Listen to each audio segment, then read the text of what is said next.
Hot potato! And yes, the exclamation point is officially part of the title, because apparently this concept needs shouting out. It's an oddball of a game that falls somewhere between a falling block puzzler and a naff mobile game like Last War Survival. The only other thing developers Pucker Games even released was some Thunderbirds licensed titles on GBC and GBA, and then a few years later on PS2. Then they sort of went away. As for BAM Entertainment, they were a little more prolific than the developers. Between the years 2000 and 2004, most of what they did was license stuff around the hottest cartoons of the era: Powerpuff Girls, Ed, Ed and Eddie, Wallace and Gromit, and so on. This is a vertically scrolling, lane-based arcade puzzler, to put it generously, where, and this is a sentence that's never been said before, you drive a sentient crate of potatoes down a city street, blasting clusters of rogue pedestrian potatoes out of your way.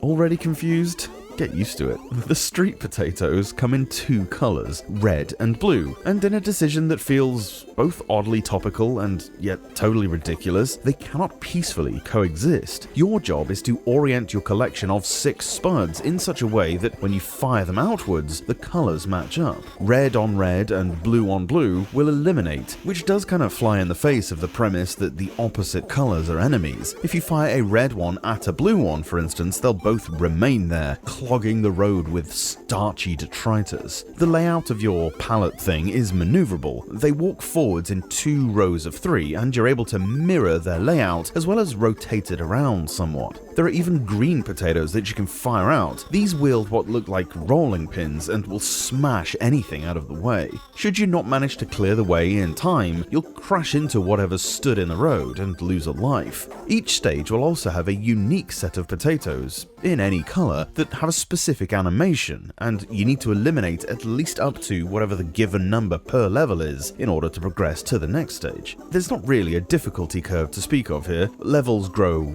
busier, sure, but the obstacles rarely require quick thinking, so much as holding the fire button and just brute forcing your way through traffic. You can take it slow and try to work out what to do if you want, but honestly, just spamming the fire button with a rough guess is virtually always enough to get through, even at later levels. Not very well balanced at all. The game showers you with extra lives anyway. The punishment for failure here is so minimal. The road to victory is really more of a slightly inconvenient stroll than anything frantic and pressure-based like Tetris or something. Oh god, did I just compare this game to Tetris?